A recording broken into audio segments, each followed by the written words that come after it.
मान्य doctor Ram Arankarji, doctor कल्पनाताई Khade, doctor Kamalakant Gorkate, doctor Sandeshji Shah, doctor Avinashji Panmude, doctor प्रतिभाताई Wanve, doctor Mahesh Rupnavar, doctor Datta Garde, doctor Sanju Hegde, doctor Shrenik Shah, doctor Subhash Lamture, doctor S.T. Shah, doctor Ajyotikarji, doctor Samir Mulani, doctor Nitin Chavan, doctor Mahesh Gorve, doctor Avinash Nanaware, माझ्या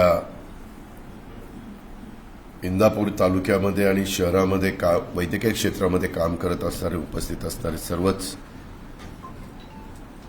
मान्यवर doctors, जमलेले माझे बंधू भगिनी, पत्रकार मित्र आणि माझ्या सहकारी मित्रांनो, सुरुवातीलाच रामनवमी हा एप्रिल महिन्यामध्ये इतक्या वेगवेगळ्या प्रकारच्या जयंत्या आलेल्या आहेत, कार्यक्रम आलेले आहेत. मग ते महात्मा फुलेंची जयंती असेल, बाबासाहेब आंबेडकरांची जयंती असेल, रामनवमी असेल, महावीर जयंती असेल, खूप काही महापुरुषांच्या मोठ्या मोठ्या लोकांच्या जयंत्या आहेत. आणि त्याच्यात आज रामनवमी, मी सुरुवातीलाच रामनवमीच्या तुम्हाला खूप खूप शुभेच्छा देतो.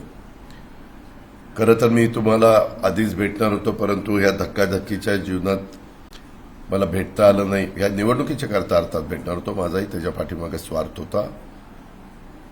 आणि आज मी अचानक वेळ दिली, कारण उद्याच्याला मी बारामती लोकसभा मतदारसंघाच्या महायुतीच्या उमेदवारांचा अर्ज हा सकाळी भरतोय. आणि तिथनं पुढं मग वेगवेगळ्या प्रकारचे नियम, खर्चाच्या मर्यादा वगैरे सगळ्या गोष्टी लागतात.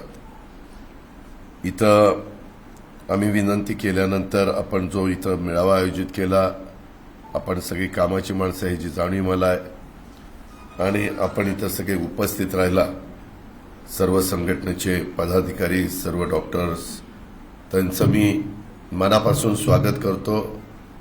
आपल्या राज्यातल्या नागरिकांच्या निरामय आरोग्यासाठी झटणाऱ्या डॉक्टर वर्गासह पॅरामेडिकल स्टाफ, आरोग्य क्षेत्रातील तज्ज्ञ, अभ्यासक बंधू भगिनींना देखील कार्याला सर्वप्रथम मी सॅल्यूट करतो, अभिवादन करतो. कारण मी मागच्या काळामध्ये उपमुख्यमंत्री असताना कोरोनासारखं जगातलं मोठं संकट ज्यावेळेस आलेलं होतं आणि सगळे वैद्यकीय क्षेत्रातली लोक त्या असणाऱ्या आजाराच्या बद्दल आपण कुणीच परिचित नव्हता तो आजार आपल्याला, आणि त्याची जबरदस्त किंमत आपण मोजली. म्हणजे तुम्हाला आठवत असेल की सुरुवातीला त्या आजाराची इतकी भीती आपण सगळ्यांनी घेतली, कारण सगळंच नवीन होतं. खूप काही वेगवेगळ्या प्रकारच्या चर्चा ऐकायला मिळायच्या. आपल्या डॉक्टरांनी पण काही दिवस सुरुवातीचे दवाखाने बंद ठेवलेले होते. ज्यांच्या घरामध्ये सुरुवातीला एखादा पेशंट दगावला, त्या दगावलेल्या पेशंटचा अंत्यविधी करायला देखील घरातले लोक जात नव्हते. कुणाच्याकडे तरी ती बॉडी दिली जात होती आणि ते जाऊन अंत्यविधी करायची. ही अवस्था आपण बघितली. परंतु आठवडा झाल्यानंतर थोडं थोडं ते निवळायला लागलं आणि डॉक्टरांनी पण स्वतःला झोकून दिलं. पॅरामेडिकल स्टाफ असेल, नर्सेस असतील, आमचं पोलीस दल असेल, आणि हे सगळ्यांनी, सरकारने पण त्याच्यात लक्ष घातलं. तज्ज्ञांची आम्ही कमिटी केली, त्यांचे सल्ले आम्ही घेतले आणि त्याच्यातून पुन्हा आपण थोडं बहुत सावरलो. आणि जसा जसा एक एक दिवस पुढे गेला, त्याच्यातनं औषधही देताना लोक म्हणायचे की रेमडेसिवीर द्या. ते रेमडेसिवीर काही मिळायचं नाही आम्हाला. लोक जसं नोकरीला चिठ्ठ्या मागतात, जसं काही कामाच्या करता पाठपुरावा करतात, तसे म्हणायचे की आता दादा इतके वर्ष आम्ही तुमच्याबरोबर आहे, आमचा पेशंट तिथं आजारी आहे, आम्हाला रेमडेसिवीर पाहिजे. आणि तेही सगळी घटना, नंतर व्हॅक्सिन आलं, सगळ्या काही गोष्टी झाल्या. पण तेव्हा देशाला, जगाला आरोग्याचं महत्व कळलं. इतके दिवस तुम्ही महत्वाचंच काम करता, माणसाचा जीव वाचवण्याचंच काम करता, त्याबद्दल दुमत असण्याचं काही कारण नाही. पण तेव्हापासून माझ्याकडे अर्थ मंत्रालय असल्यामुळे मी पण इन्फ्रास्ट्रक्चर कसं उभं करता येईल याबद्दल प्राधान्य द्यायला सुरुवात केली. आता नवीन मशिनरी आलेली आहे, नवीन नवीन खूप काही बदल होत आहेत. खूप काही त्याच्यामध्ये वैद्यकीय क्षेत्रामध्ये रिसर्च केला जातोय आणि त्याच्यातून पूर्वीचा वैद्यकीय क्षेत्रामध्ये काम करत असणारे डॉक्टर आणि आता तुम्ही वैद्यकीय क्षेत्रामध्ये काम करत असणारे डॉक्टर्स ह्याच्यामध्ये इन्फ्रास्ट्रक्चरच्या बाबतीमध्ये खूप मोठा बदल झालेला आहे. माझं तर स्वतःचं म्हणणं आहे की ईश्वरानंतर लोकांना जीवदान देण्याचं अत्यंत महत्त्वाचं कार्य तुम्ही वैद्यकीय क्षेत्रातले माझे सगळे बंधू भगिनी आमचे सगळे सहकारी करत असतात. त्यामुळंच तुम्हाला देवदूत देखील म्हटलं जातं. त्यांच्या या कार्याची त्यांच्या व्यवसायाची तुलना इतर कोणत्याही व्यवसायाशी कोणत्याही इतर कुठल्या संबंधित ह्याच्याशी होत नाही. लोकांच्या रुग्णांच्या सेवेच्या करता डॉक्टर दिवसाचे 24 तास आणि आठवड्याचे 7 दिवस कार्यरत असतात. काळाचा आणि वेळेचा विचार तुम्ही करत नाही. रुग्णांवर उपचार करण्याचं महत्त्वाचं कार्य तुमच्या हातनं घडत असतं. रुग्णांवर समाजावर तुमचे सगळ्यांचे एक मोठे ऋण आहेत. त्या ऋणातून कधी उतराई होता येणार नाही. नागरिकांना चांगलं आरोग्य मिळावं यासाठी डॉक्टर देत असलेलं योगदान निश्चित खूप महत्त्वपूर्ण आहे आणि याबद्दल आमचं कुणाचं दुमत असायचं कारण नाही. आज इथं आल्यानंतर आपल्या इथं स्वतः काही डॉक्टरांनी आपली भूमिका मांडली. डॉक्टर अविनाश पानगुडेजींनी मांडली, डॉक्टर कल्पनाताई खाडेंनी मांडली आणि तुम्हाला मग काही प्रश्न येतात त्याबद्दल इथं उहापोह झाला. वैद्यकीय शिक्षण हा विभाग आमच्या हसन मुश्रीफांकडे.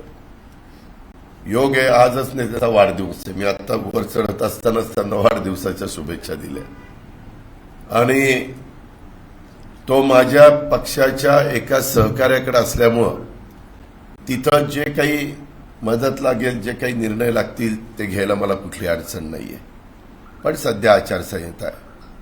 माझी खात्यांना पण विनंती आहे, पानवडेजींना पण डॉक्टरांना विनंती आहे, सगळ्याच इथल्या मान्यवरांना, आमचे ओरकाटे असतील किंवा डॉक्टर राम अरणकर असतील, या सगळ्यांनाच माझी डॉक्टर प्रतिभाताई वणवे असतील किंवा डॉक्टर संदेश शहा असतील, सगळ्यांची मी नावं घेत नाही, पण तुम्ही तिथं अध्यक्ष म्हणून प्रमुख सहकारी म्हणून काम करताय आणि त्याकरता तुमचे जे काही प्रश्न आहेत त्या प्रश्नाच्या संदर्भात मी आरोग्य विभागाचे सचिव, आरोग्य विभागाचे कमिशनर, आरोग्य विभागाचे संबंधित लोक तिथं मुंबईमध्ये हजर ठेवतो आणि तुम्ही पण काही प्रमुख तुमचे विषय घेऊन त्या ठिकाणी मला एक नोट द्या की हे आमचे विषय. आता तुम्ही सांगितलेलं मी समजून घेण्याचा प्रयत्न केला, परंतु आता माझ्या या निवडणुका संपेपर्यंत त्या रणधुमाळीमध्ये किमान 13 तारखेपर्यंत तरी मी फार बिझी आहे आणि शेवटच्या टप्प्यात मुंबई आणि उत्तर महाराष्ट्राचं मतदान असल्यामुळं तिथपर्यंत 5व्या टप्प्यापर्यंत आम्ही महाराष्ट्रातले लोक सगळे बिझी राहणार आहोत. 6वा 7वा टप्पा काही लोकसभेच्या मतदानाचा आपल्याकडे नाहीये आणि त्याच्यामुळं डॉक्टरांना पेशंटचे नातेवाईक मारहाण करतात हा मुद्दा फार दिवसापासून चर्चेला जातो. वास्तविक तुम्ही प्रत्येक पेशंटला जगवण्याचाच प्रयत्न करत असता, परंतु शेवटी प्रयत्न करणं तुमच्या आमच्या हातात आहे. जर यदाकदाचित कोणी दगावलं तर त्या पेशंट लोकांनी पण समजून घेतलं पाहिजे, परंतु काही काही तापट डोक्याचे असतात, काहींना तो शॉक बसतो आणि मग तो राग त्या हॉस्पिटलवर निघतो, त्या डॉक्टरवर निघतो. हे देखील कायद्यामध्ये अजिबात कुठं बसत नाही आणि त्याकरता आपण काही पावलं उचलली.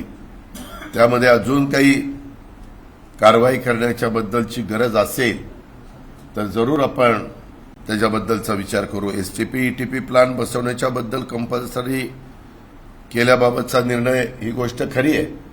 छोटे छोटे ज्यांचे दवाखाने असतात, ओपीडी असतात, हॉस्पिटल असतात, त्यांना ईटीपी आणि एसटीपी सिवरेज ट्रीटमेंट प्लांट ह्याची तशी काही गरज नसते.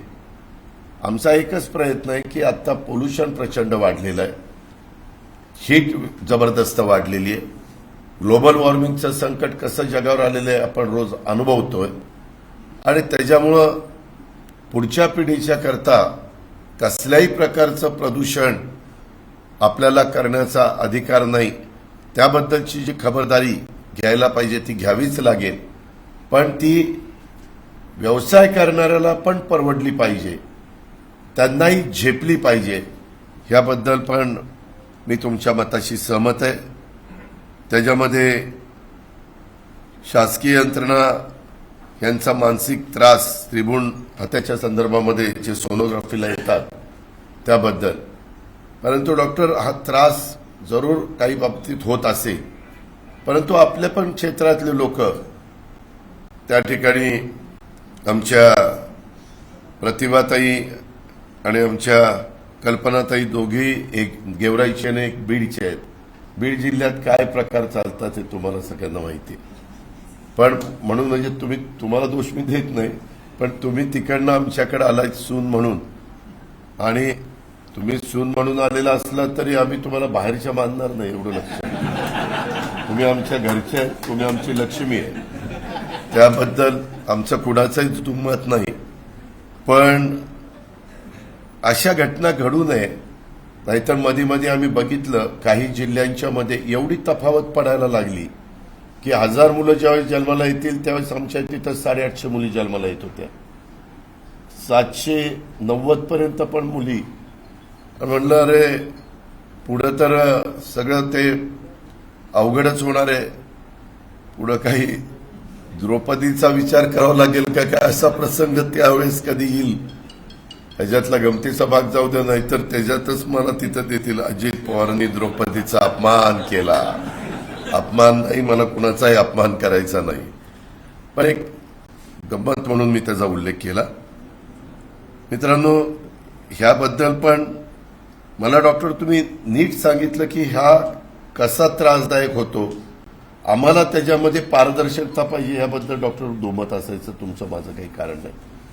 पण जर कुणी सरकारी यंत्रणा त्याच्यामध्ये छळण्याचा प्रयत्न करत असेल, त्रास देण्याचा प्रयत्न करत असेल, तर ते पण अन्यायकारक आहे.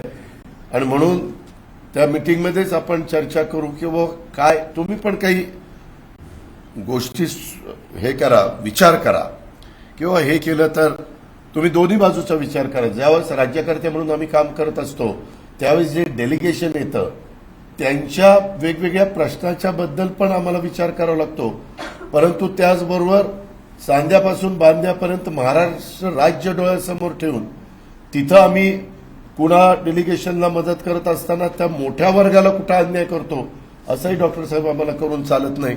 म्हणून त्याबद्दलचं आपण नोंद घ्यावी. नवीन एजन्सी येऊ दिली जात नाही आणि त्याच्यामध्ये कुणी एकच व्यक्ती तुम्हाला छळण्याचा प्रयत्न करते. त्याच्यामध्ये नवीन एजन्सी आली पाहिजे आणि मदत झाली पाहिजे. त्याबद्दल पण काय करावं लागेल. जरी ती बारामतीला काम करणारी व्यक्ती असली तरी आपलं इंदापूर, आपलं दौंड, आपलं बारामती असं इतकं वाढलंय, त्याकरता एकाची मक्तेदारी, मोनोपॉली हे अजिबात असता कामा नये. मग ते त्यांना पाहिजे तसे दर लावतात वगैरे. ह्या मताशी मी 100% डॉक्टर तुमच्या सहमत आहे. त्याही बद्दल हे जर वैद्यकीय शिक्षणाकडे असेल तर मी त्या सचिवाला आदेश देईल, ते जर सार्वजनिक आरोग्य विभागाकडे असेल तर त्याच्याकडे देईल. यदा कदाचित ते सेंट्रलच्या हातामध्ये असेल तर तिथं आपण पाठपुरावा करू. कारण आता आमची पण या राजकीय जीवनामध्ये काम करत असताना मोदी साहेब असतील, अमित शहा असतील, ह्या सगळ्यांच्या ओळखी झालेल्या आहेत. अनेक तिथले खालचे पण इतर सहकारी मंत्रिमंडळातले ते पण आमच्या ओळखीचे आहेत आणि त्याच्यामुळं इथं मी तुम्हाला मदत करू शकतो. बॉम्बे नर्सिंग होम ह्या ऍक्ट जो आहे त्याचं ते नूतनीकरण दर 3 वर्षांनी हे ते पण अन्यायकारक आहे. 3 वर्ष काय बघता बघता होतात आणि पुन्हा तीच कागदपत्र गोळा करायची, तेच सगळं त्रास हा आपल्याला घ्यायचा आणि ते नूतनीकरण करायचं. त्याच्यामध्ये 5 वर्षाकरता का 7 वर्षाच्या करता आपण ते बघू, पण हे निश्चितपणे 3चं आपण वाढून त्या ठिकाणी घेऊ. त्याच्यामध्ये गैरप्रकार पण होत आहेत ते तुमचं म्हणणं थांबले पाहिजे आणि ती मुदत नूतनीकरणाची वाढवली पाहिजे. हे डॉक्टर आम्हाला सगळ्यांनाच पटण्यासारखं आहे. आणि काय आहे, आपण एकमेकाशी भेटल्यावरच आपल्याला गोष्टी कळतात की काय प्रश्न आहेत, काय अडचणी आहेत.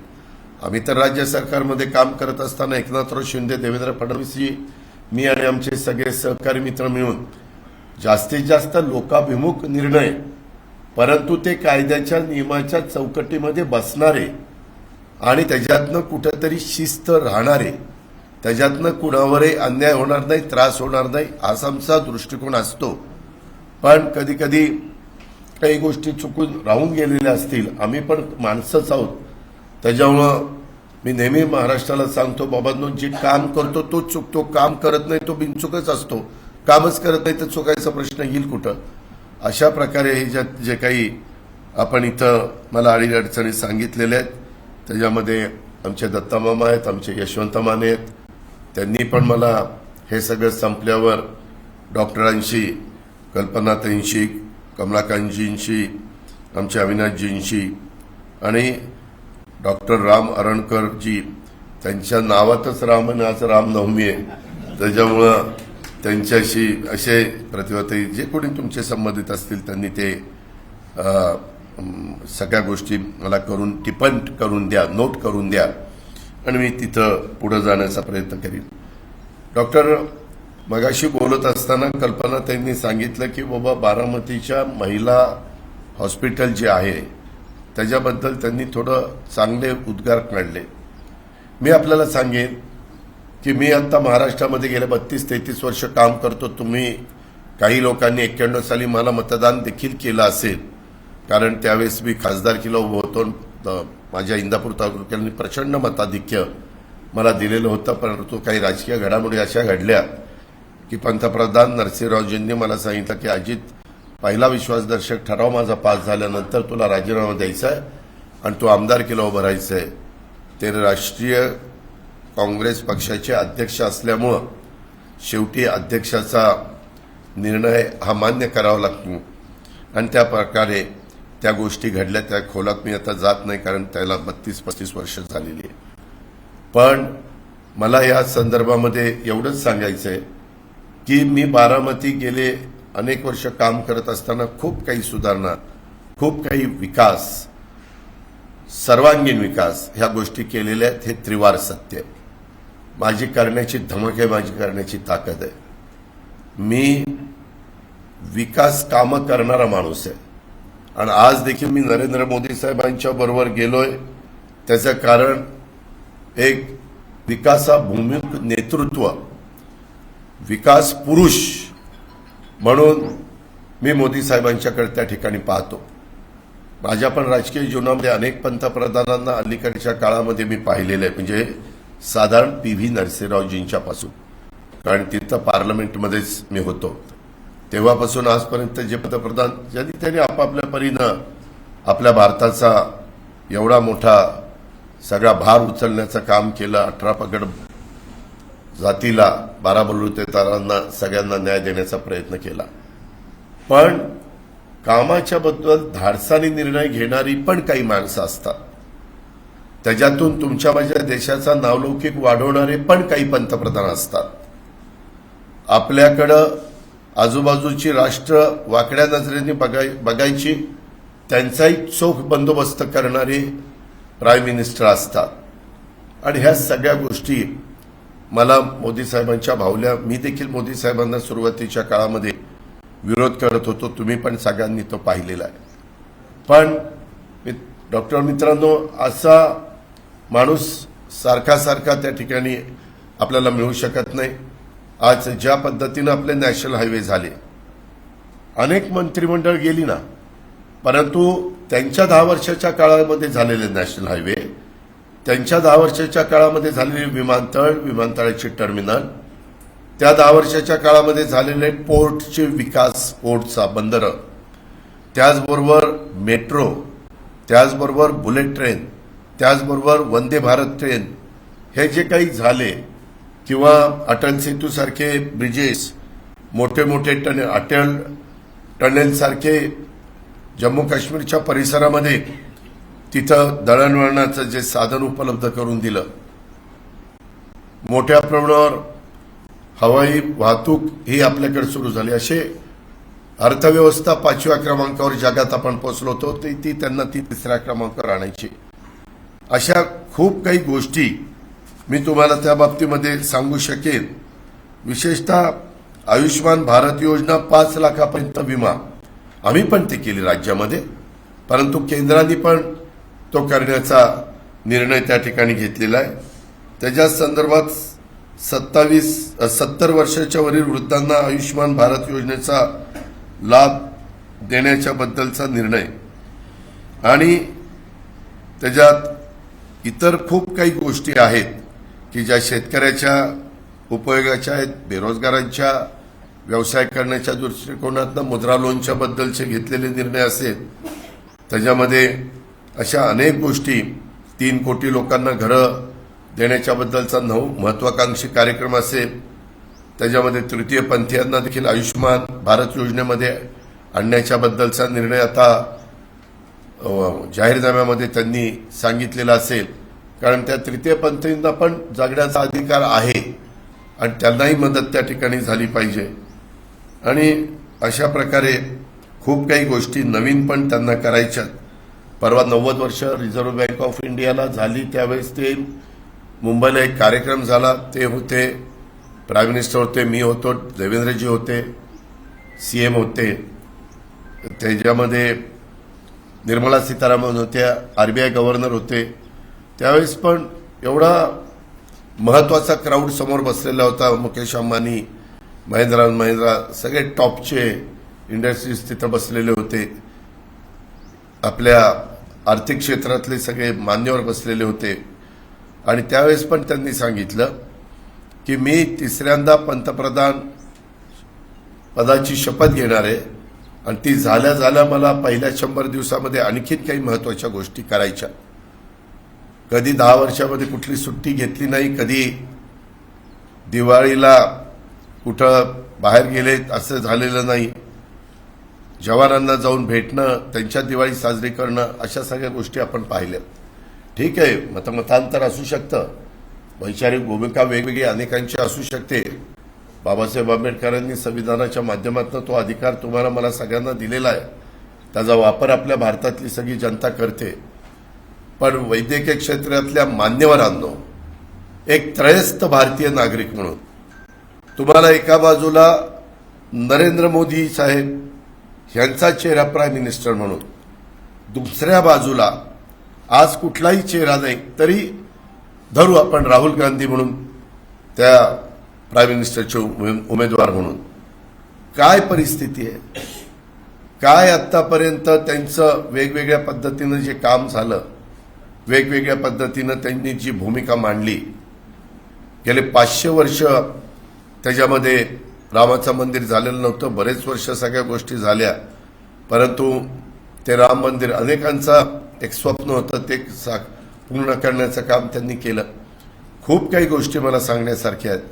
आणि माझी दुसरी विनंती आहे तुम्हाला की मी तुमच्या जिल्ह्याचा पालकमंत्री आहे, मी राज्याचा अर्थमंत्री आहे, मी उपमुख्यमंत्री आहे, आम्ही महायुतीचं सरकार चालवतोय. मी इतके दिवस माझ्या परीनं सगळ्यांना मदत करण्याचा प्रयत्न केला. दत्तामामा असेल, यशवंत माने असतील, त्यांनी पण ज्या ज्या गोष्टी मला सांगितल्या त्या देण्याच्याबद्दल मी यशस्वी होऊ शकलो. मी आत्ताही सरकारमध्ये गेलो, ते कामाकरता सरकारमध्ये गेलो. मी सत्तेला आपापलेला माणूस नाहीये. मी अनेक वर्ष अनेक पदं, मी 5 का 6 वेळेला उपमुख्यमंत्री पद स्वीकारलेली आहेत. माझं रेकॉर्ड मला नाही वाटत कुणी पुढे तोडेल अशा पद्धतीची. कारण 6 वेळेला उपमुख्यमंत्री व्हायला तेवढ्या वेळेला निवडून पण यायला पाहिजे. अलीकडे काम नाही केलं की लोक म्हणतात चला याला पाठवा बाजूला पार्सल आणि दुसऱ्याला घ्या. त्याच्यामुळं मी आपल्याला सगळ्यांना सांगेन की ही उद्याची निवडणूक देशाचं भवितव्य ठरवणारी निवडणूक आहे. 65% भारतीय वासियांना वाटतं की पंतप्रधान नरेंद्र मोदी व्हावेत. आम्ही जो उमेदवार महायुतीचा दिलेला आहे ते नरेंद्र मोदींना पाठिंबा देण्याच्या करता आम्ही तिथं पाठवतोय. त्याच्यामुळं तुम्ही म्हणाल मग तसं झाल्यावर काय होईल. गेल्या 10 वर्षामध्ये मीच आत्ताच्या खासदारांना मतं मागण्याच्या करता यायचो, पण मी बघितलं 10 वर्षामध्ये कुठलंही सेंट्रलचं काम बारामती लोकसभा मतदारसंघामध्ये आलं नाही, माझ्या इंदापूर मतदारसंघामध्ये मंजूर होऊन आलं नाही. कारण सतत जर तुम्ही सत्तेवर असणाऱ्या प्राईम मिनिस्टरवर टीकाच करत बसला तर तुमची कामं कशी होणार, तुमच्या लोकसभा मतदारसंघाला मदत कशी होणार. आणि मी ज्या राज्य सरकारचा प्रतिनिधी आहे तिथं 6 लाख कोटीचं बजेट माझ्या हातामध्ये आणि दरवर्षी 10% वाढ होते. एवढ्यामध्ये आम्ही आता या सगळ्या सुधारणा करतोय. स्टँडर्ड ऑफ लिव्हिंग वाढलेलं आहे. आपल्या इंदापूरमध्ये देखील खूप काही गोष्टी आपल्याला अजून करायच्याच, काही बऱ्याचशा झाल्यात परंतु अजून करायच्यात. त्याच्यामध्ये अजून काही वेगवेगळ्या प्रकारची हॉस्पिटल, त्याचा उल्लेख मगाशी आमच्या डॉक्टरांनी केला, अविनाशजी पानवडेंनी, त्याबद्दल पण मी त्याच्यात मदत करू शकतो. सेंट्रलच्या पण अनेक योजना आहेत, त्याच्यामध्ये कामगारांच्या करता पण हॉस्पिटल करता खूप मोठा निधी, हजारो कोटी रुपयाचा निधी तिथं आहे. मी मध्ये माझे एक जण ओळखीचे झाले, मी बारामतीमध्ये एक हॉस्पिटल MIDC मध्ये मंजूर करून आणलेलं आहे. तशा पद्धतीनं आपल्याला तुम्हाला सगळ्यांना विश्वासामध्ये घेऊन बऱ्याच काही गोष्टी करता येतील आणि ते करण्याची निश्चितपणे महायुतीमध्ये काम उभे असणाऱ्या उमेदवारांची क्षमता आहे. आणि त्याकरता मी राज्य सरकारतर्फे देखील तुम्हाला त्या बाबतीमध्ये मदत करील आणि सेंट्रलकडनं देखील मदत करीन. दत्तामामा पण तिथं पाठपुरावा करतील, बाकीचे पण हर्षवर्धन पाटील असतील, ते पण आमचे महायुतीचे घटक झालेले आहेत. आमच्या राज ठाकरेंनी पण आम्हाला बिनशर्त पाठिंबा त्या ठिकाणी दिलेला आहे. मग सदाभाऊ खोत असतील, त्याच्यामध्ये इतर आमचे सहकारी कवाडे साहेब असतील, आठवले साहेब असतील, या सगळ्यांनी पण त्याच्यामध्ये पाठिंबा दर्शवलेला आहे. आणि म्हणून डॉक्टर मित्रांनो, माझ्या बंधू भगिनींनो, आपण या उद्याच्या काळामध्ये आपण जर करायचं म्हटलं तर मी खूप काही काम करू शकता. येणाऱ्या पेशंटला सहज बोलता बोलता, पेशंट जर माणूस खरं कोणाशी बोलत असेल ते डॉक्टरशी बोलतो, कारण त्याला त्याच्या काय नक्की वेदना होतात ते डॉक्टरला सांगितल्याशिवाय त्याच्यावर उपचार नीट होत नाही. त्याच्यामुळं त्या वेदना समजून घेत असताना थोडंसं काय रे कसं चाललंय, काय मनात काय, त्याने आमचं नाव घेतलं तर त्याला खूप चांगली वागणूक द्या, त्याने जरा दुसरं नाव घेतलं की असं इंजेक्शन टोचा, सॉरी तसं म्हटलं मला म्हणायचं नाही.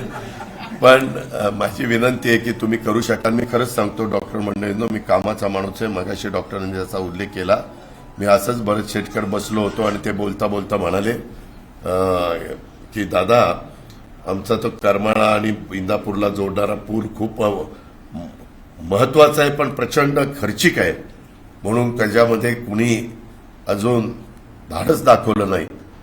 पण हे जर झालं तर आमच्या सगळ्याच वेगवेगळ्या क्षेत्राला त्याचा डायरेक्ट इनडायरेक्ट फायदा होणार आहे. आमची बाजारपेठेला तर चांगल्या पद्धतीनं एक उठाव येईलच, बाजारपेठ आमची गतीनं पुढे जाईल. परंतु आमचे डॉक्टर असतील, आमचे वकील असतील, आमचे आर्किटेक्ट असतील, आमचे CA असतील, सगळेच वेगवेगळ्या ठिकाणी काम करणारे लोक, त्यांना पण त्याचा फायदा होणार आहे.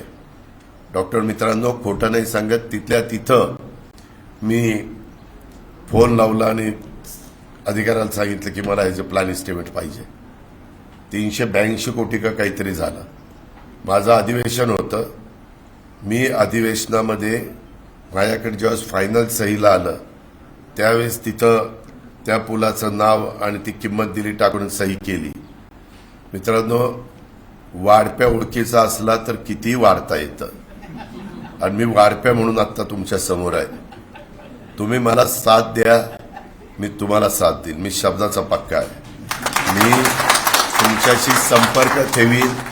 मी जरी इतके दिवस की बाबा ते आता काम करतायत, आपण कशाला मध्ये लुडबुड करायची. मी ज्याला संधी देतो, तुम्ही यशवंताला विचारा, कधी मी त्यांनी काम काय असेल ते मला सांगायचं, दत्तानी काम काय असेल ते मला सांगायचं आणि मला असं वाटलं की हे मी जर त्यांना सुचवलं तर त्यांची लोकप्रियता, त्यांचा एक तिथल्या जनतेच्या मध्ये एक त्यांच्या नावाला अधिक सपोर्ट होईल, तर त्या गोष्टी मी सांगण्याचा प्रयत्न करत असतो.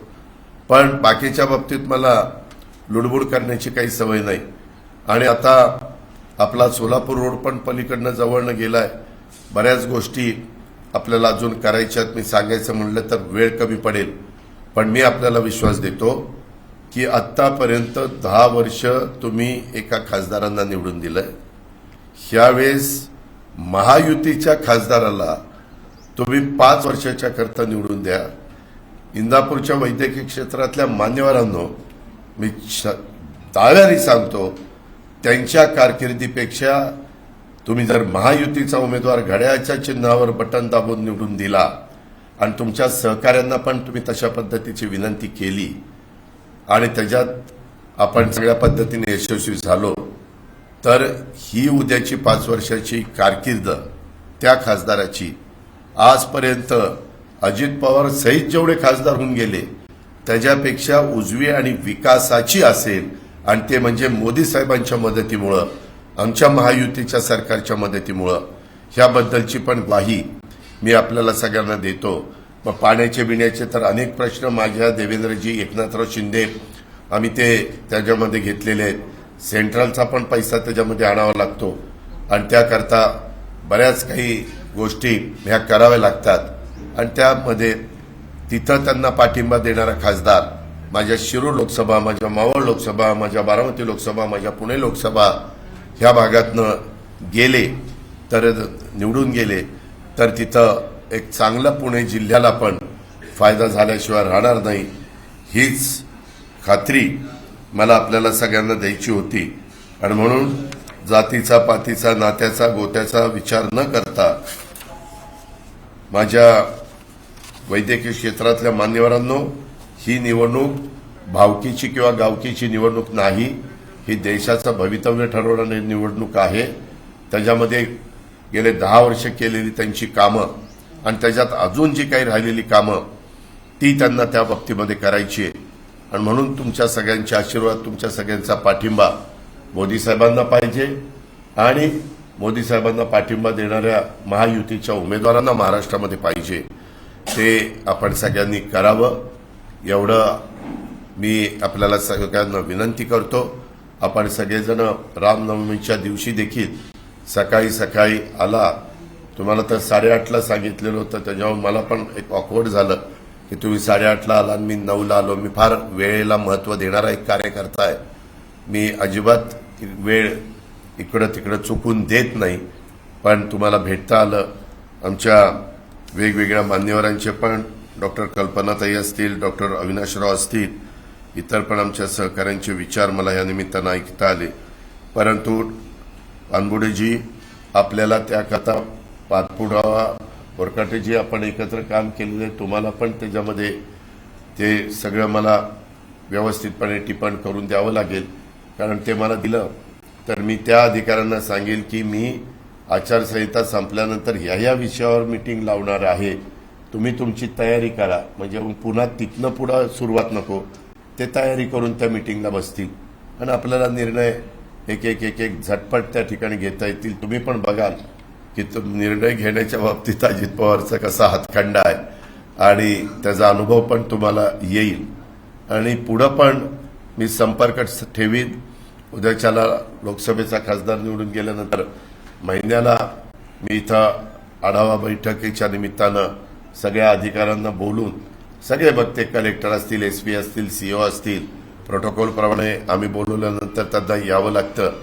परंतु तिकडचाही त्रास होता कामा नये म्हणून शनिवारी वगैरे अशी मीटिंग घेतली तर कुणालाच अडचण येणार नाही.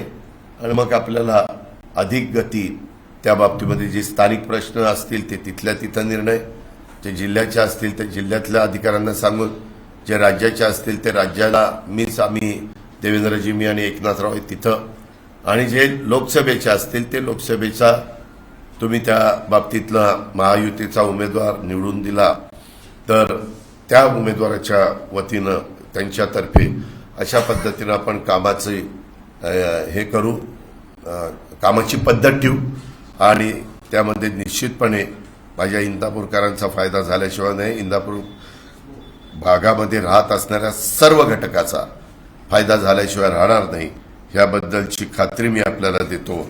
आपण इथं सगळेजण उपस्थित राहिला आणि माझे 2 शब्द आपण ऐकून घेतले, त्याबद्दल मी आपल्याला मनापासून धन्यवाद देतो, आपले मनापासून आभार मानतो. इतर पण काही मल्टी स्पेशालिटी हॉस्पिटल किंवा काही उभं करायचं म्हटलं तर तेही मला त्या ठिकाणी करता येतं. तुम्ही मला सांगा कशा पद्धतीनं करायचं. मी ते तुम्ही फारच आमच्या महिला हॉस्पिटलवर भाळला तर तशा पद्धतीनं महिला हॉस्पिटल पण मी तुम्हाला इथं देऊ शकतो. मी खोटं नाही सांगत. 6.5 लाख कोटीमध्ये हे 382 कोटीचा पूल दिला, हा ते सांगायचं राहिलं. त्याच्यामध्ये काल काहीतरी ते दुसरीकडे गेले, त्यांनी घर बदललं. पण मी म्हणलं का हो, आता तुमच्याकरता मी व्यापाऱ्यांना फायदा होण्याकरता कधी कुणाची एवढा मोठा धाडसी निर्णय घेतला नाही. नाही दादा, ते केलं तुम्ही बरोबर आहे, त्यांचा फायदा आमचा होणारच आहे. पण दादा, माझं दुखणं वेगळं आहे. आता मी तुम्हाला हे सगळं द्यायला जातोय, त्यावेळेस तुम्ही इकडे तिकडे कुठं जाऊ नका, तुम्ही तुमच्याच ठिकाणी राहा. पण आम्हाला आशीर्वाद द्या, आम्हाला पाठिंबा द्या. आमचं कुठं चुकेल तर सांगा की अजित इथं जरा हे चुकतंय, लगेच दुरुस्त केलं जाईल. ते मला पटलं पाहिजे की तुम्ही म्हणताय चुकतंय, ते खरोखरीच चुकतंय तर दुरुस्त करायची माझी तयारी असते. मी फार, जरी माझा सगळीकडे एक बाऊ झाला आहे, फार कडक आहे, कोणाचं ऐकत नाही, अमकं आहे तमकं आहे, तसं काही नाही. मी जर असं कोणाचं ऐकत नसतो तर 7 वेळाला 12 कीर्तिकारांनी निवडून दिलं नसतं. त्याच्यामुळं शेवटी आम्हाला लोकप्रतिनिधी म्हणून माणसातच राहावं लागतं, कामं करावी लागतात, प्रश्न सोडवावे लागतात, विकास करावा लागतो.